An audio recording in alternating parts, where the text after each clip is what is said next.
Hi, come back with me Palji Podcast. Sahabat Palji, ini di depan saya ini lelaki yang sangat luar biasa sekali. Saya sengaja mengundang beliau ini karena menurut saya beliau ini lelaki yang di depan saya ini bukan hanya kalangan bisnismen, politik, bahkan bocil-bocil Tarakan atau bisa dikatakan bocil-bocil Kaltara, khususnya Tarakan juga kenal beliau nih. Kita sambut Asbudi HSB. Apa kabar? Sehat. Terima kasih sudah hadir di Palji.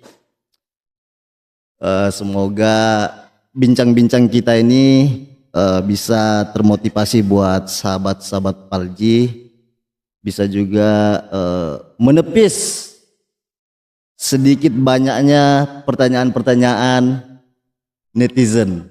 Saya termasuk netizen. Apa berita nih Pak? Alhamdulillah baik. Baik aja. Bagaimana perkembangan? Ya seperti inilah. HSB, saya panggil HSB aja ya. Jadi sebelum kita berbicara terlalu jauh, saya mau sedikit ke belakang. Jadi HSB ini aslinya orang mana?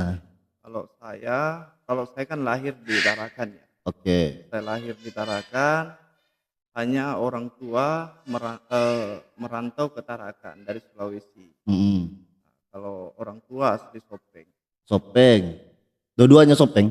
Dua-duanya. Oke. Tulen Sulawesi asli ya? Ya. Tapi lahir di mana? Kalau saya lahir di Karangrejo. Oh di Tarakan. Di Tarakan. Kelahiran tahun berapa? 93. Wih, muda pisan Jadi studi terakhir apa nih HSB? Studi terakhir, pendidikan terakhir. S2. S2 umum. Administrasi publik umum. Oke, saya kira HSB ini sekolahnya di apa namanya itu yang kayak kepolisian, apa sih namanya? Oh kalau di kepolisian saya mantan anggota Polri. Kalau pendidikan pembentukan anggota Polri ya kami salah satu pernah menjalani pendidikan pembentukan anggota Polri tahun 2013. Saya kira HSB ini lulusan Akpol. Oh, Jadi HSB, oke, kita masuk lagi sedikit ya. Jadi dulu sepengetahuan saya saat itu HSB ini jadi anggota kepolisian, betul. Itu begitu HSB jadi kepolisian tiba-tiba langsung melejit tuh. Ya, iya kan langsung melejit tuh. Itu kok bisa tuh langsung melejit tinggi tuh? Ya, saya juga tidak paham ya. Karena dibalik saya sebagai anggota Polri saat itu, saya juga salah satu. Sebelumnya minta maaf dulu HSB, tolong maju sedikit HSB biar agak Jadi terlepas waktu itu saya anggota Polri, saya juga aktif dalam organisasi yaitu organisasi Paguyuban. Waktu itu saya ketua umum Ikatan Pemuda Sulawesi Selatan Kalimantan Utara. Terus saya juga bendahara umum Kerukunan Keluarga Sulawesi Selatan. Yang mana waktu itu ketua umumnya Pak Sulaiman ya. Waktu itu Kabinda Kalimantan Utara. Terus saya juga ketua bela diri Kempo Kalimantan Utara. Saat itu? Ya saat itu. Saya tidak tahu saya terkenalnya lewat mana. Oke. Yaitu saya dikenalnya lewat mana, karena di balik saya sebagai anggota Polri, saya juga aktif di organisasi-organisasi. Jadi kalau orang bilang banyak yang mengenal, saya tidak tahu mereka kenalnya dari segi mana. Oke. Oke. Mereka mengenalnya dari segi khususnya saya pribadi mengenal ASB ini ya dari segi bisnisnya seperti itu. Sempat bermain di apa? Ceker ya gitu ya. Jadi sebenarnya kan kalau saya dari dulu itu kan bermain di ekspedisi, Pak. Oke. Ekspedisi. Jadi barang-barang ekspedisi yang kami muat, ya toh, kami tidak menyentuh pada apa barang itu. Tapi ya Oke. kami menyentuh pada ekspedisi. Oke. Nah, jadi konteks ekspedisi, siapapun yang datang ingin mengirim barang atau menggunakan jasa kami, ya kami akan layani. Ya seperti itu. Begitu ya? Ya, Oh, jadi ekspedisi, bukan ekspedisi. bukan jadi ASB ini bukan menjual barang-barang itu. Oh, tidak pernah. Bawa Ya, dari enggak ada tuh ya? Saya tidak pernah menjual barang-barang seperti yang pernah dituduhkan waktu itu dengan saya. Oke. Terus saya pikir permasalahan itu sudah clear. Oke. Kenapa sudah clear? Ya toh, di balik pemberitaan yang sangat menyakitkan terhadap saya telah membuktikan di ruang publik bahwa saya mengajukan permohonan pra peradilan, Oke. yaitu melawan Kepala Kepolisian Negara Republik Indonesia, CQ, Kepala Kepolisian Daerah Kalimantan Utara, CQ Direktur Tindak Pidana Khusus Polda Kalimantan Utara. Oke. Yang mana semua tindakan yang sempat di press and release oleh Polda saat itu terkait dengan permasalahan saya undang-undang perdagangan itu telah diputuskan oleh putusan pra peradilan yang menyatakan bahwa menetapkan saya sebagai tersangka dengan tidak cukup bukti batal demi hukum. Oke. Terus kedua juga terkait dengan seluruh benda-benda yang disita. Yaitu dalam putusan juga menyatakan bahwa memerintahkan kepada termohon untuk mengembalikan seluruh barang-barang yang disita kepada pemohon atau kepada barang benda itu disita seperti semula disita. Jadi sebenarnya putusan itu sudah ingkrah. Putusan pertama dan terakhir. Jadi kalau berbicara terkait dengan permasalahan waktu itu, saya pikir itu sudah diputus oleh pengadilan melalui putusan pra peradilan yang menyatakan bahwa tidak cukup bukti, bahkan seluruh barang yang disita termasuk yang diamankan di dalam ekspedisi itu diperintahkan untuk kembalikan seperti Dan itu semula kembali? disita. Dan itu Seharusnya dikembalikan. Oh, sampai saat ini enggak kembali? Sampai saat ini kan belum kembali. Seharusnya dikembalikan. Itu. Kira-kira barang itu masih ada kah? Ya saya tidak tahu karena mulai barang itu diamankan sampai dengan hari ini kan tidak pernah diperlihatkan kepada saya. Itu kalau menurut ASB itu, kalau putusan pengadilan kan itu barang dikembalikan. Barang dikembalikan. Oke, itu menurut ASB itu bagaimana tuh? ASB mau mencari itu barang atau sudahlah begitulah sudah? Seharusnya karena ini sudah menjadi putusan pengadilan, ya seharusnya mereka melaksanakan putusan pengadilan itu. Seharusnya mereka melaksanakan keputusan itu. Tapi ada dalam poin putusan pengadilan itu juga mengatakan seperti ini. Mengembalikan harkat, martabat, kedudukan, kehormatan pemohon. Seharusnya dengan waktu saya dirilis, disampaikan di publik, mereka menyampaikan seperti ini, ketika ada putusan mengembalikan harkat martabat kedudukan kehormatan, seharusnya pihak dari Polda Kalimantan Utara itu melakukan jumpa pers juga dong. Oke. Ya toh, menyampaikan bahwa kan putusan ini ya kami mengembalikan harkat martabat kedudukan kehormatan itu. Ya toh, tapi kan tidak dilakukan ya, tidak dilakukan mereka. Saya tidak tahu ya, kalau menyangkut institusi ya saya pikir institusi Polri adalah institusi yang mulia ya. Saya pernah dalam institusi itu, ya toh institusi Polri adalah institusi yang mulia. Tetapi terkait dengan apa yang kalian lakukan tidak sesuai dengan SOP dan apa perintah pengadilan sebagai lembaga penegak hukum seharusnya dapat melaksanakan isi putusan tersebut. Seharusnya ya. Oke. Ya toh. Tidak ada lagi kata wah ini institusi ini tidak, institusi ini adalah institusi yang paling mulia. Oke. Saya juga tidak terlalu Ya. banyak paham tentang begitu-begitulah, tapi adalah sedikit yang ingin saya tanyakan lah ini. Jadi saat itu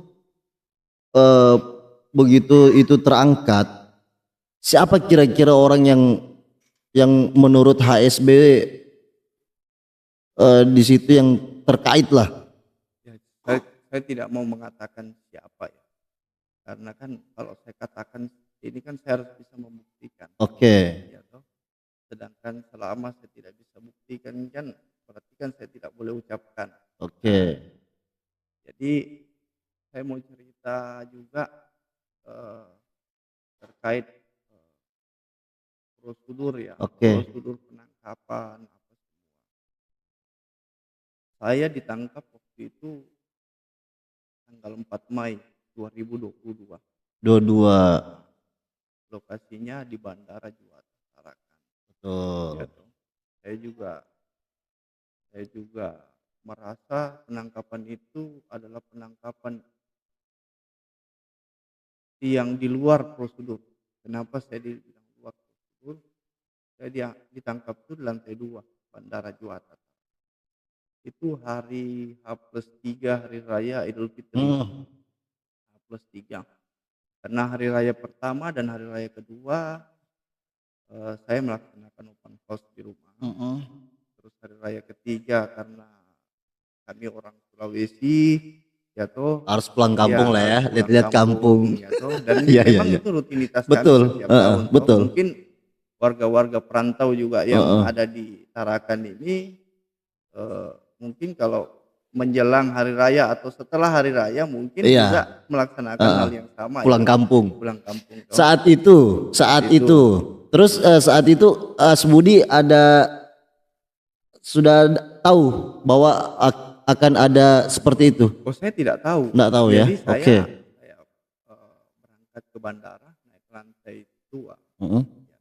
Saya ditangkap. Oke. Saya ditangkap. Saya kira penangkapan saya ini apa ya? Saya bertanya, kenapa saya ditangkap? Oke. Katanya terkait kepemilikan tambang emas. Oke. Betul gak itu? Jadi enggak betul gak itu? kalau itu sudah pasti tidak. Sudah pasti tidak. Tapi kan kita mau lihat prosedur. Kita mau lihat bahwa ada SOP. Ya, ada SOP yang memang harus dilakukan oleh penyidik. Ya toh. Apakah itu penyidik kepolisian atau penyidik lainnya. Bahwa ada putusan Mahkamah Konstitusi nomor 21 garis datar PUU garing Romawi 12 tahun 2014 yang mengatakan bahwa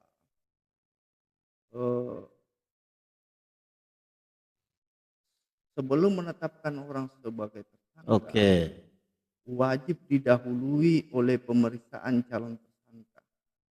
Wajib didahului oleh pemeriksaan calon tersangka. Jadi ini contohnya. Ya. Contoh. ASB mau ditangkap. Ya. Jadi orang ini datang dulu periksa, gitu. Harus panggil dulu. Secara patuh 2 kali. Selaras dengan Perkap nomor 6 2019 Peraturan Kapolri nomor 6 tahun 2019 bahwa eh, SOP penyelidikan dan penyidikan itu ya sebelum orang di luar daripada tertangkap tangan ya yang saya ceritain. Bahwa Entar dulu. Tertangkap tangan ini seperti apa? tertangkap tangan kalau orang itu lagi melakukan kejahatan tindak pidana pada saat itu juga, ya toh, itu dikatakan tertangkap tangan. Oke, Ya toh.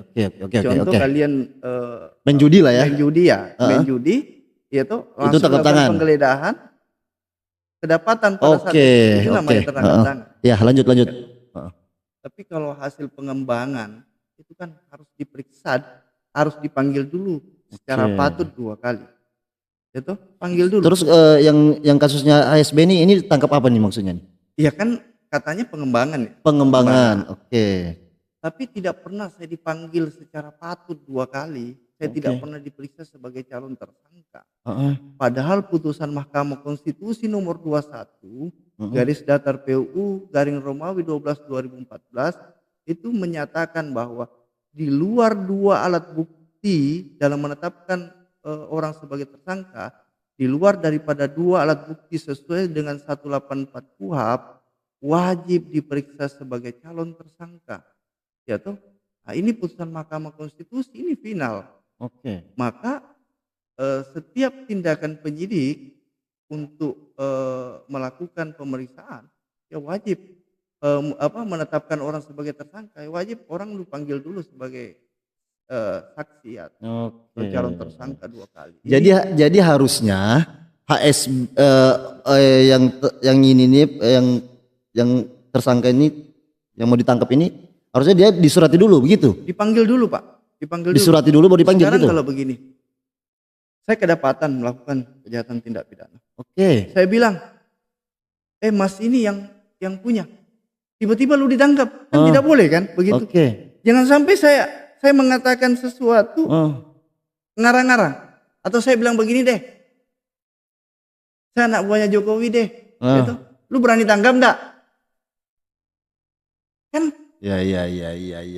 ada asas hukum nih, equality before the law. Persamaan di muka hukum antara lu dengan gue sama. Antara Anda dengan gue sama. Antara penyidik dengan saya sama. Semua sama di muka hukum. Berarti itu tidak ada etik menurut HSB? Harusnya etik. Nah, setelah saya menjalani proses tersebut, saya melaporkan permasalahan ini sebagai rekayasa kasus yang dilaksanakan secara terstruktur dan masif di divisi Propam Polri. Kenapa bisa HSB mengatakan bahwa itu rekayasa kasus? Karena ya sekarang begini, kita yang melakukan sesuatu, orang yang menuduhkan, kan kita tahu nih, kita melakukan sesuatu yang dituduhkan sama orang atau tidak. Kalau kita merasa tidak melakukan sesuatu yang dituduhkan sama orang, rekayasa kasus itu betul. Itu. Dan itu semua tidak betul. Tidak betul. Setelah itu betul dan itu tidak betul. Tidak betul demi Allah. Ya kalau saya memang penambang emas, ya toh, saya keluar ditabrak terak saya, Pak. Ya toh. Tapi ada yang katakan nih, katanya kan, dia itu dia tidak punya tambang emas tapi dia punya alat. Itu bagaimana tuh? Buktikan. Negara kita negara hukum. Pada saat proses sidang, pemilik alat dihadirkan oleh jaksa di muka sidang. Dan semua pemilik alat tidak mengenal saya. Bagaimana bisa jadi? Ada juga yang katakan begini. Dia betul tuh, bukan dia yang pindah, cuma dia yang bayar itu alat. Kan tanya kepada pemilik alat. Semua sudah disumpah di pengadilan. Dia semua berbicara di pengadilan. Bahkan orang yang tidak berbicara berbicara bohong di depan pengadilan kan bisa dipidana. Pidanakan orang yang ngomong itu. Orang disumpah kok. Disumpah. Bukan saya ngomong, pemilik alat yang saya saksikan. Karena dihadirkan, karena kepemilikan alatnya dihadirkan. Ya saya pikir ya dihadirkan, mereka dihadirkan ya Dan itu semua sudah clear. Apa? Dan itu semua sudah clear. Dan itu clear toh. Oke. Dan tidak ada sedikit pun Tidak. menyentuh di situ ya. Saya demi Allah, ya toh, saya agama Islam, ya toh, saya tidak pernah membayar 1% pun kepada alat, saya tidak pernah berkomunikasi kepada pemilik alat, saya tidak pernah ada komunikasi apapun kepada pemilik alat, ya toh, dan bahkan saya tidak pernah kenal dengan pemilik alat. Ini sudah kata demi Allah ini. Oke. Oke. Kalau saya tidak kenal dengan pemilik alat, bagaimana saya bisa bayar alat itu? Oke. Terus itu enggak, terus Ya. dalam persidangan itu enggak ada terbukti. Ya inilah saya katakan rekayasa secara terstruktur dan masif. Terus Saya cerita. ya. Jadi setelah saya keluar dari apa hukuman yang saya jalani, yang saya dihukum tapi perbuatan yang saya tidak laksanakan, saya laporan ke divisi Propampori. Saya laporan kalau tidak salah itu di bulan November 2024. Pada tanggal 30 Desember 2024, divisi Propampori melimpahkan perkara itu ke Bid Propam Polda Kalimantan Utara. Setelah itu dilaksanakan pemeriksaan. Ya toh, dilaksanakan pemeriksaan. Ya tahulah ya kalau anggota meriksa anggota ya, apalagi di situ masih ya, status anggota ya. Iya. Jadi salah. Jadi Saya main nggak mata bisa nih, bilang main ya, mata. Apalagi saya bisa buktikan bahwa Kabid Propam Polda Kalimantan Utara itu adalah tidak profesional. Kalau ini saya bisa buktikan Pak, karena Kabid Propam Polda Kalimantan Utara itu tidak profesional dalam menangani perkara. Kenapa? Karena ada hal, nanti saya perlihatkan bukti. Setelah saya laporkan, ya toh, setelah saya laporkan ke divisi, dilimpahkan ke Polda Kalimantan Utara, diperiksalah penyidik. Setelah diperiksa penyidiknya, dikirimlah surat kepada saya nih, bahwa tindakan yang dilakukan oleh penyidik Polres Bulungan yang melakukan penanganan perkara pada saat itu sudah sesuai dengan ketentuan peraturan perundang-undangan berdasarkan dengan putusan MK nomor 67 ya toh. Jadi saya buka putusan MK nomor 67. Putusan MK ini adalah putusan yang ditolak oleh Mahkamah Konstitusi. Kok bisa jadi saya teleponlah Kasubdit Paminal waktu itu Pak AKBP Noperto.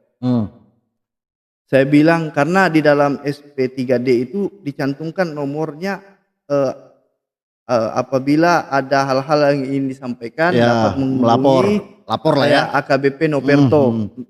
Saya telepon, saya bilang waktu itu kalau tidak salah sore ya, saya cerita lah, saya bilang Assalamualaikum Pak, apa betul permasalahan ini sudah sesuai dengan prosedur penanganannya? Iya Pak, begini gini ya. Oke, saya bilang coba Bapak lihat dasar Bapak menangani perkara itu.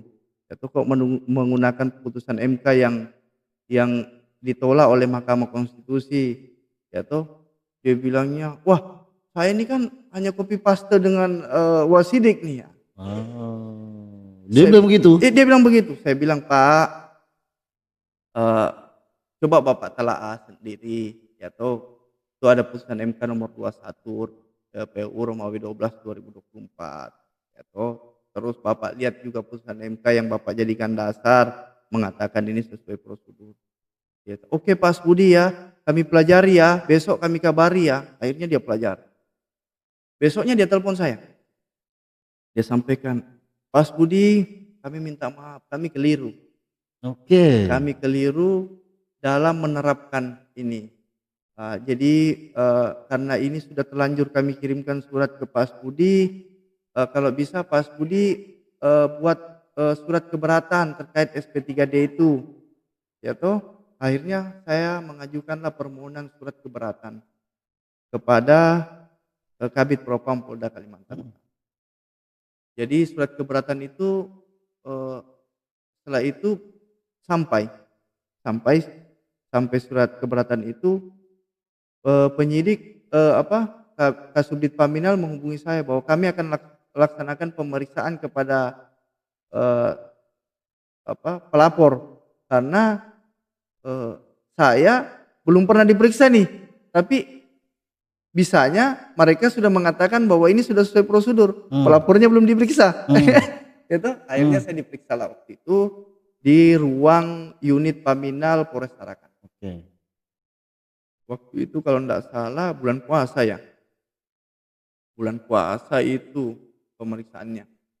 Betul, setahun berjalan ya? Iya, bulan puasa kemarin. Iya. Itu kan saya laporkan November, 30 Desember dilimpahkan ke Bid Propam. Setelah itu baru saya setelah saya keberatan baru saya diperiksa sebagai pelapor. Setelah saya diperiksa, saya sampaikan. Sebenarnya gampang Pak kalau mau mengurut ini perbuatan, apakah perbuatan ini direkayasa atau tidak. Coba Bapak tanyakan kepada penyidik, apa dasar mereka menetapkan saya sebagai tersangka, ya toh, sebelum saya ditangkap. Ya toh, apa alat bukti yang mereka jadikan alat bukti menetapkan saya sebagai tersangka. Ya toh, Bapak tanyakan aja itu. Terus apa alasan pembenar mereka melanggar putusan MK nomor 21 PU Romawi 12 tahun 2014 yang wajib memeriksa saya sebagai calon tersangka. Terus apa alasan pembenar mereka tidak panggil saya secara patut 2 kali sesuai Perkap 6 2019 manajemen penyidikan. Atau coba Bapak tanyakan aja itu terus mereka. Oh ya Pak Budi, kami sudah paham ini ya. Akhirnya dilakukanlah pemeriksaan kepada seluruh terlapor. Seluruh terlapor adalah seluruh penyidik yang tertuang dalam surat perintah penyidikan. Setelah siapa nih? Waktu itu ada Faisal Anang, ada Manurung. Siapa tuh? Penyidik Polres Bulungan. Penyidik Polres Bulungan. Jadi setelah itu dilakukanlah pemeriksaan. Setelah dilakukan pemeriksaan, saya dan para terlapor dilakukanlah gelar perkara. Gelar perkara itu dilakukan pada tanggal kalau tidak salah hari Senin tanggal 21 April ya, kalau tidak salah ya. Saya lupa. Ya toh. Jadi dilakukanlah gelar perkara.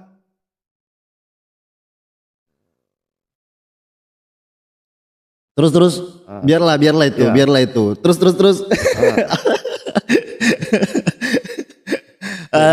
Barusan jadi HSB barusan nih Palji ini agak serius sedikit nih. Setelah dia lakukan gelar perkara, saya wajib tuh menanyakan apa hasil akhirnya. Saya menelponlah Kasubdit Paminal AKBP Noperto. Ya tuh. Saya menelpon kepada beliau menyampaikan, Pak, hasilnya seperti apa? Biar saya tahu ya toh. Kan saya wajib tahu nih. Iya. Perkembangan Dumas yang saya laporkan saya wajib tahu. Akhirnya dia menyampaikan, Pak Budi, kami sudah melaksanakan gelar perkara tanggal 21 April kalau tidak salah, hari Senin kemarin.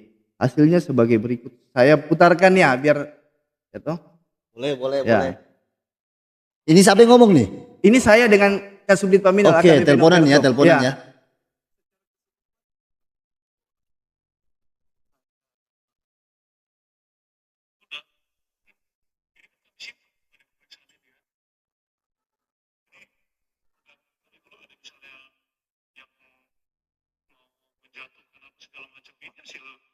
Oke, saya rasa cukup. Jadi cukup. Itu sudah sangat membuktikan sekali.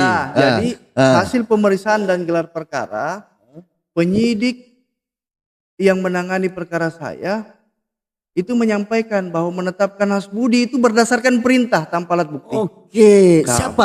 Siapa perintah? Atasannya toh. Nah, silakanlah kalau memang itu kan proses betul. Atasannya yang perintah? Pasti atasannya. Enggak gini. Siapa yang menyuruh kan mereka yang tahu nih. Siapa yang menyuruh? Enggak. Kenapa? Ya saya tidak tahu Pak. Jadi kan saya punya. Kalau menetapkan orang berdasarkan perintah Pak, saya bisa tetapkan Anda sebagai tersangka Pak. Seluruh Indonesia bisa ditetapkan sebagai tersangka. karena berdasarkan perintah, hanya berdasarkan suka tidak suka. Saya tidak suka dengan orang, saya tetapkan orang itu sebagai tersangka. Apakah ini kita mau penyidikan kepolisian? Iya toh? Oke. Nah, jadi jelas nih. AKBP Noperto menjelaskan kepada saya bahwa para penyidik telah mengakui. Oke. Ya toh, bahwa menetapkan Hasbudi sebagai tersangka itu tidak ada alat bukti, hanya karena berdasarkan perintah.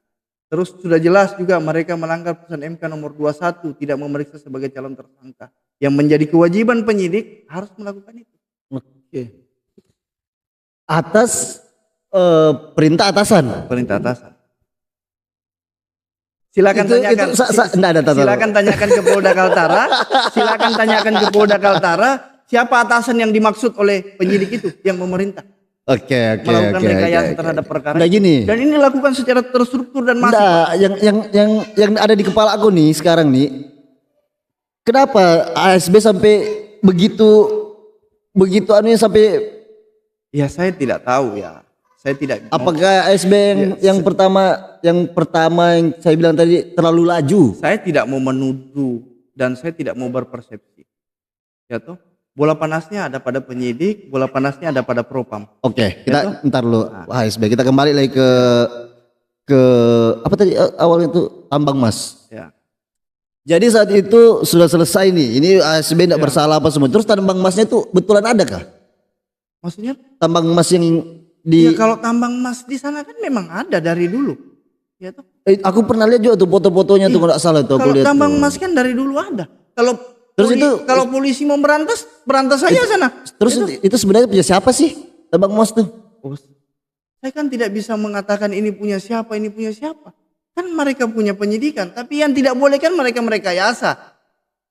Ya toh? Sekarang nih kalau ada ditangkap nih di luar nih, ya toh? Bandar narkoba ditangkap, ini punya Anda nih. Ya toh? Kira-kira kalian ditangkap tanpa alat bukti, kira-kira fair enggak dunia ini? Oke. Nah, kan seperti itu. Sahabat Palji, aplaus.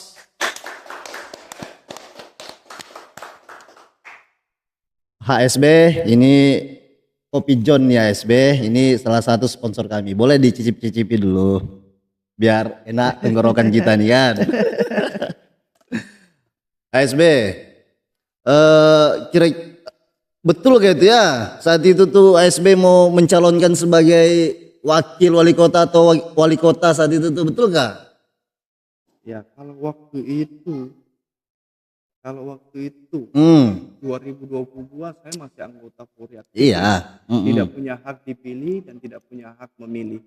Jadi kan sebenarnya kan itu hanya perkiraan. Jelas undang-undang mengatakan anggota Polri tidak punya hak dipilih dan tidak punya hak memilih, kan sudah jelas. Iya.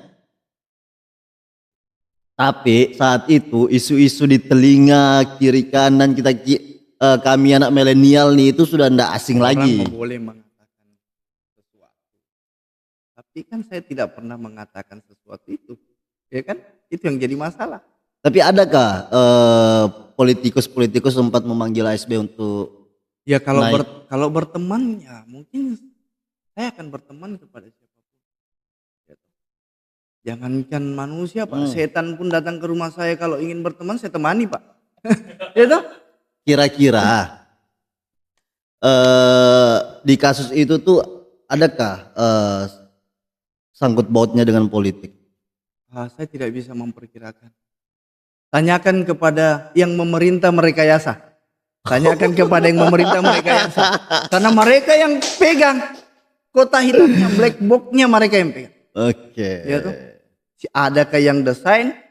Ya toh? Saya pikir kalau direkayasa pasti desain. Ya toh? Kalau didesain siapa yang desain?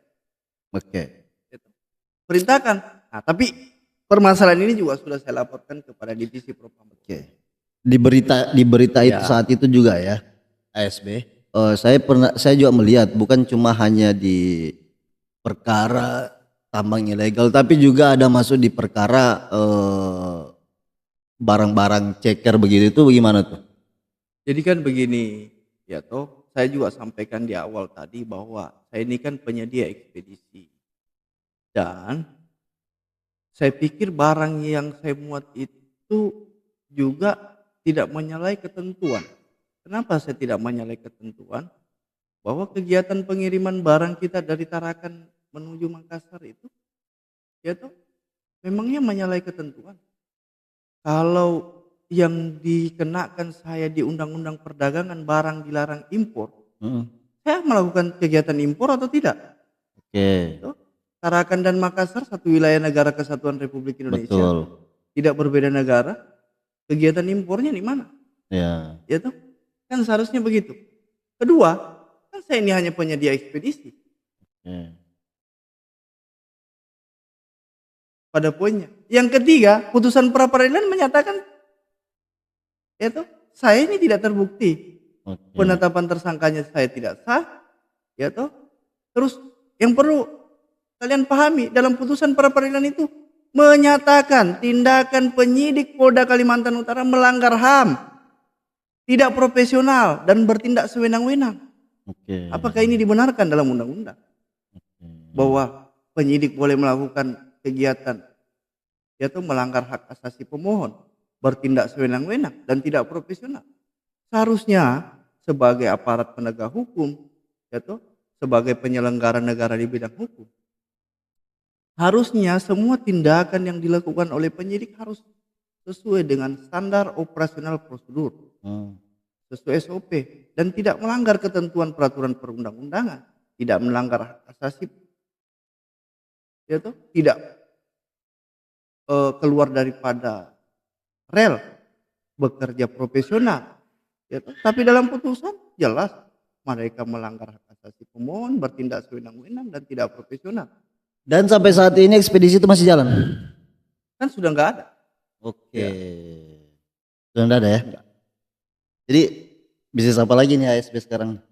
Sudah nggak ada. Jadi saya sekarang ya masih kalau bertambah masih bertambah. Oke. Ya, jadi kebetulan kita juga ada rumah walet. Gitu. Jadi yang Tarakan?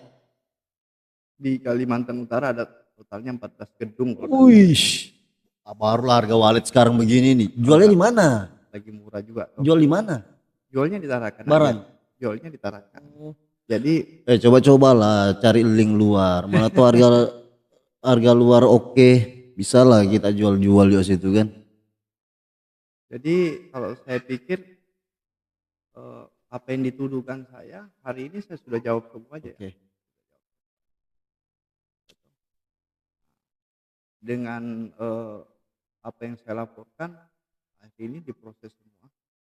Walaupun ketika Kasubdit Paminal AKBP Noperto telah menyampaikan hasil gelar perkara tidak disetujui oleh Kabid Propam, Kabid Propam justru membalas suratnya hasilnya bahwa hasil penyelidikan Paminal mengatakan bahwa tindakan penyidik sudah sesuai dengan ketentuan peraturan perundang-undangan.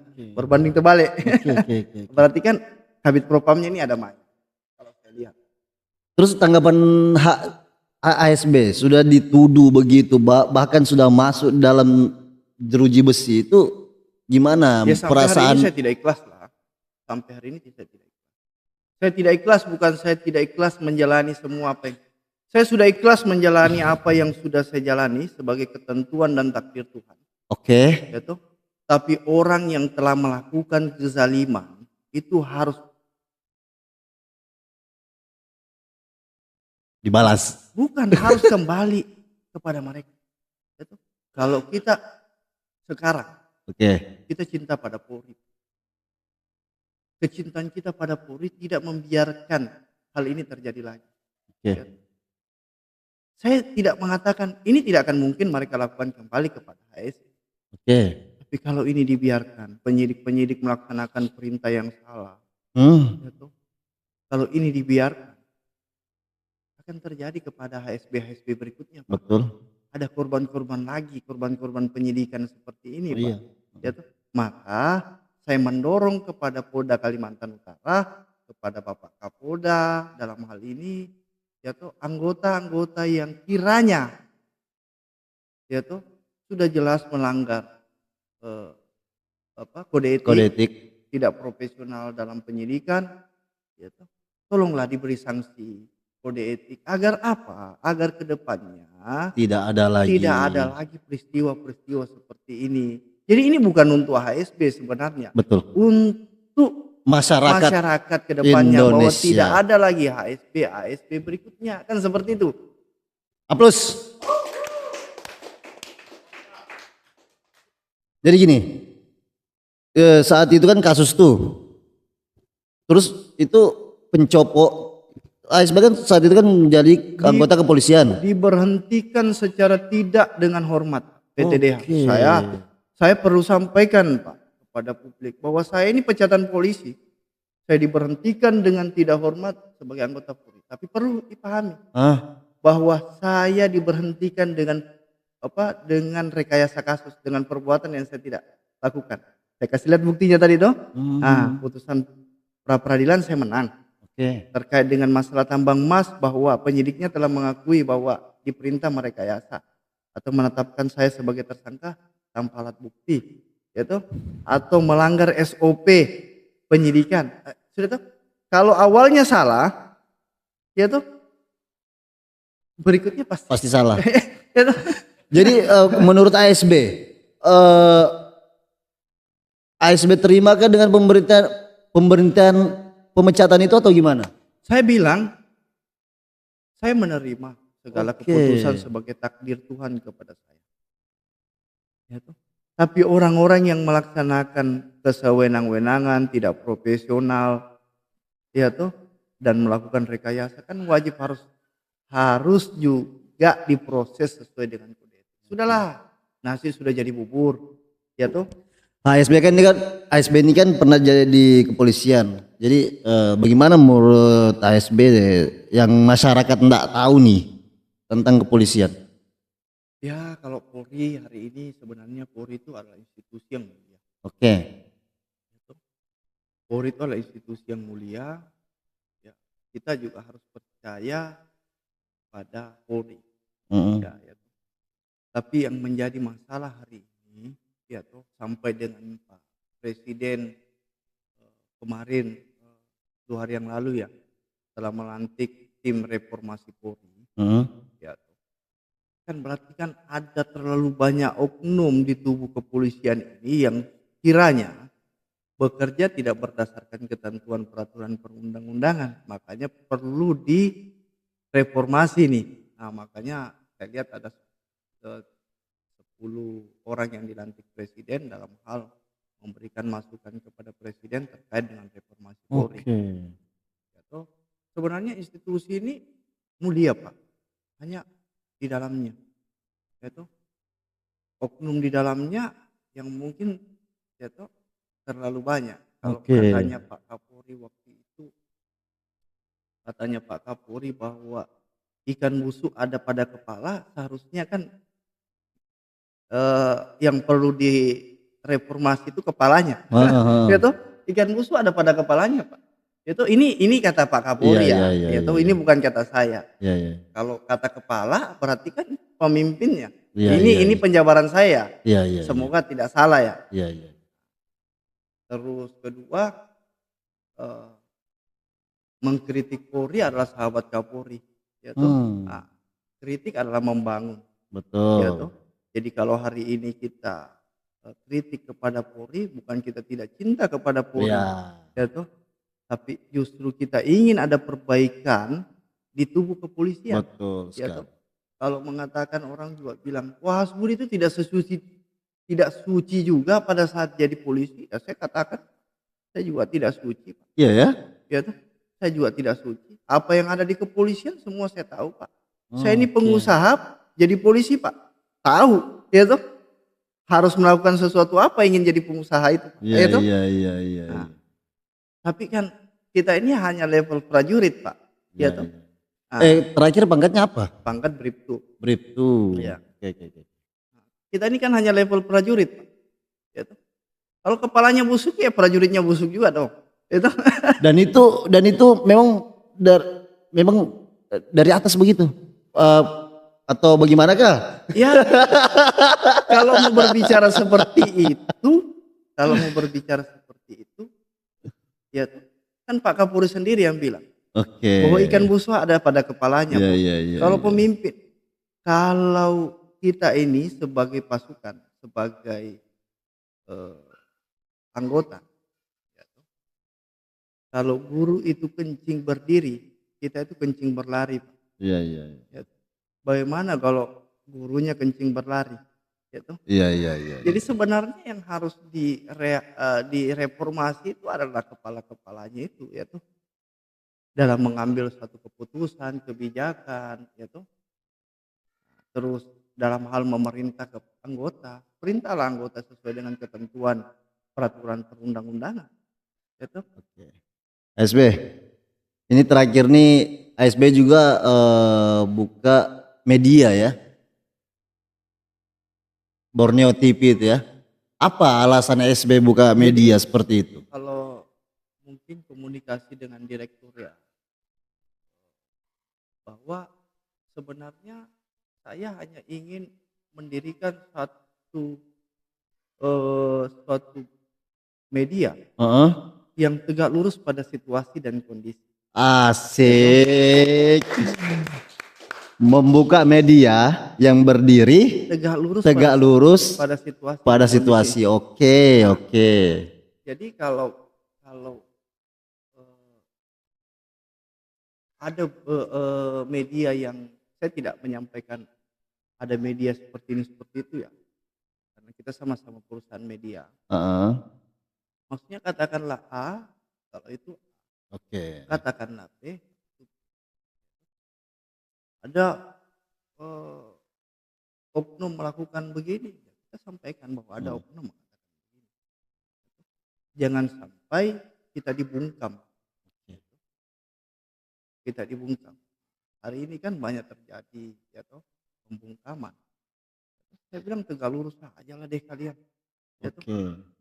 Selain media, kemarin tim Palji juga sempat main di kantornya HSB juga, di situ ada terlihat bahwa ada kantor advokatnya juga situ ya. Ya kami juga membuka kantor advokat Samsudin. Ya toh. Itu dia seperti apa? Seperti LBH Ya, atau apa? lembaga bantuan. Oke, berarti apabila ada masyarakat yang ingin mempertahankan argumennya bahwa dia itu betul, datang ke kantornya SB tanpa pungut biaya, apakah bisa? Ya kalau orang tidak mampu, ya kita kenapa harus pungut biaya? Oke. Ya toh? Betul. Tapi kalau orang itu memang secara ekonomi dia mampu kan, ya wajar dong kalau kita minta biaya operasional. Oke. Ya toh? Tapi kalau secara ekonomi mereka tidak mampu, Dan ya itu toh? Dan itu real. Oke. Kenapa kita mau memberatkan orang minta bantuan? Ya toh? Nah, sama nih. Ada beberapa waktu itu ada kasus kalau tidak salah orang Nunukan. Oke. Saya tidak kenal. Dia datang kantor. Dia datang ke kantor minta bantuan. Ya toh, dia ditangkap oleh waktu itu kalau tidak salah PSDKP kalau tidak salah ya. Datang kita ini, saya bilang lu warga negara mana? Lu warga negara Indonesia. Ada enggak KTP-nya yang bersangkutan? Dia kasih lihat semua dokumennya. Saya pikir, saya pelajari, saya datang ke kantor PSDKP. Saya bilang apa statusnya yang bersangkutan ini? Dilakukan penahanan 4 orang. Ya toh? Nah, saya bilang mana surat perintah penahanannya? Mereka tidak punya surat perintah penahanan. Ya toh? Kira-kira, ya toh, ada ndak dibenarkan ndak dalam undang-undang menahan orang tanpa surat perintah penahanan? Oh, enggak betul. Ya toh? Akhirnya waktu itu saya mengamuk tuh. Saya keluarkan 3 orang. 3 orang. Karena 3 orang itu statusnya waktu itu sebagai saksi dan sudah diamankan kalau tidak salah kurang lebih 10 hari ya. Saya keluarkan 3 orang, serahkan dengan keluarganya. Serahkan dengan keluarganya. Terus tim kami coba cek itu, minta penahanannya itu yang tersangka satu itu, apakah ada surat perintah penahanannya kepada satu orang itu. Itu akhirnya ke sana, oh itu tidak ada juga surat perintah penahanan. Oke. Ya tuh, tapi di dalam sel. Ya tuh, di dalam sel. Dimasukkan di dalam sel ya. Tidur di dalam sel lah ya. saya pikir saya juga dulu pernah jadi anggota Polri. Heeh. Saya pernah jaga tahanan, bahwa ketentuan orang kalau dimasukkan dalam rumah tahanan atau sel itu wajib berdasarkan surat perintah penahanan Oke. SPH. Kalau tidak ada berarti tidak sah. Akhirnya mereka tidak bisa memperlihatkan. Kami laporkan ke Polres sebagai penyekapan. Itu penyekapan. Itu kan merampas kemerdekaan seseorang ya. Akhirnya kami buat laporan di Polres, akhirnya bergulirlah. Sampai hari ini saya tidak tahu ya, sampai di mana sudah prosesnya. Oke. Dan itu orang nunukan tuh tanpa biaya, dibantu. Ya sama saya tidak ada biaya sama sekali. Oke. Ya, dong. Mudah-mudahan lah. Ya. Setelah itu saya ajukan dia gugatan pra peradilan. Oke. Ya tuh, penangkapan, penahanan yang tidak sah. Dan alhamdulillah putusan pengadilan Dia tidak bersalah. dikabulkan oleh pengadilan. Oke. Bahwa penahanan dan penangkapannya tidak sah dan batal demi hukum karena tidak dilalui dengan yaitu surat perintah penahanan apa semua. Yaitu, nah saya pikir kan cara-cara seperti ini itu. kan tidak boleh lagi terjadi di negara Republik Indonesia betul. sebagai negara hukum. Yaitu, Nah itulah pentingnya buat sahabat Palji bahwa kita sharing-sharing lah kepada teman-teman advokat atau apa, teman-teman pengacara. Sharing-sharing lah apabila ada apa-apa kan, mana tahu datanglah ke tempat beliau ini. Beliau ini orangnya, jadi menurut saya sebelum saya bertemu dengan HSB ini, saya ini kayak di pikiran saya ini kayak ya seperti teman-teman yang lain, orang-orang yang lain. Wah, HSB ini begini. Ternyata cerita orang. Betul. Silakan aja loh. Kan kita ini kan punya karakter, kita ini kan dari Sulawesi, mungkin punya karakter yang berbeda-beda. Seperti itu. Ya toh saya minta maaf juga kalau karakter hari ini, karakter saya ini dianggap berlebihan. Iya, kalau bilangnya. Tapi memang inilah karakter kami sebagai sebagai darah Sulawesi yang ada di Kalimantan Utara. Tapi saya sampaikan kalau orang tanya, lu orang apa? Saya ini orang asli Tarakan Pak, karena saya lahir di Tarakan walaupun darah saya ini darah Sulawesi Pak, ya kan seperti itu. Jadi bilangnya orang Tarakan tuh kumpau lah ya. Ya, saya minta maaf kalau itu diimplementasikan orang berlebihan. Tapi enggak, memang itu. Tapi kalau orang-orang yang memang tidak dekat sama HSB ya mungkin bisa ngejudge seperti itu. Tapi orang yang sudah tahu. Tapi kan saya pernah bilang orang yang hari ini pro dengan saya berbuat buruk pun mereka bilang baik. Tapi kalau orang yang tidak pro dengan saya berbuat baik pun mereka bilang itu pencitraan, itu buruk, itu ya kan begitu. Jadi sebenarnya saya tidak perlu menjelaskan diri saya kepada orang. Silakan aja. Lu kalau mau bilang Aspudi baik silakan bilang, kalau mau bilang Aspudi buruk itu tidak ada masalah, silakan aja. Jadi disclaimer sedikit nih sahabat Palji bahwa hadirnya HSB di sini bukan karena kemauan HSB tapi memang undangan dari tim Palji bahwa HSB berbincang bahwa Palji ingin berbincang-bincang dengan HSB. Jadi sedikit loh motivasi atau kata-kata buat sahabat Palji. Jadi kita sebagai anak muda ya, ayo kita berkolaborasi membangun kota kita, kota Tarakan dan Kalimantan Utara. Ayo sama-sama, karena kita ini sebagai anak muda calon pemimpin di masa akan datang. Betul, amin. 10 tahun, 20 tahun kemudian kitalah yang akan menggantikan regenerasi yang hari ini memimpin yaitu Republik Indonesia. Jadi saya juga perjalanan hidup saya juga cukup panjang. Saya pernah sebagai anggota kepolisian, saya pernah dipecat sebagai anggota Polri, saya pernah di penjara. Dan ini juga tidak mematahkan semangat hidup saya untuk tetap maju, tetap terus berinovasi untuk Kalimantan Utara.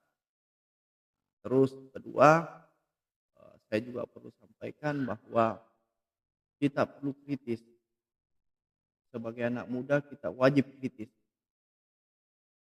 kepada seluruh aparatur negara, termasuk dalam hal ini penegakan hukum. Kira-kira kalau itu tidak sesuai dengan ketentuan, kita harus berani sebagai negara hukum, sebagai negara yang tunduk pada hukum, sebagai orang yang punya kesamaan di muka hukum, maka kita juga harus tidak berhenti pada posisi ketika kita dilakukan. Karena saya pikir ini bukan cuma HSB yang pernah diperlakukan seperti ini. Mungkin sebelum-sebelumnya juga pernah ada perkara orang yang direkayasa atau apa. Ya memang kita harus perlu melawan. Walaupun tidak semua orang berani. Tidak semua orang berani. Juga saya sampaikan bahwa kritik, saran, masukan dan pendapat yang kita berikan kepada pejabat negara hari ini, termasuk dalam hal ini penegak hukum, saya pikir itu tidak boleh dipidana. Tidak boleh dipidana. Juga sekarang kalau tidak salah ada putusan Mahkamah Konstitusi, Pak. Mahkamah Konstitusi nomor 105 tahun 2024 kalau tidak salah ya, yang kita sebagai masyarakat sipil itu boleh mengkritik mereka dan mereka tidak boleh melaporkan permasalahan ini ke ranah hukum atau ranah pidana, ya toh. Jadi saya pikir ayo nggak usah hilangkan rasa takut, karena hidup yang tidak pernah diperjuangkan tidak pernah akan dimenangkan. Asik.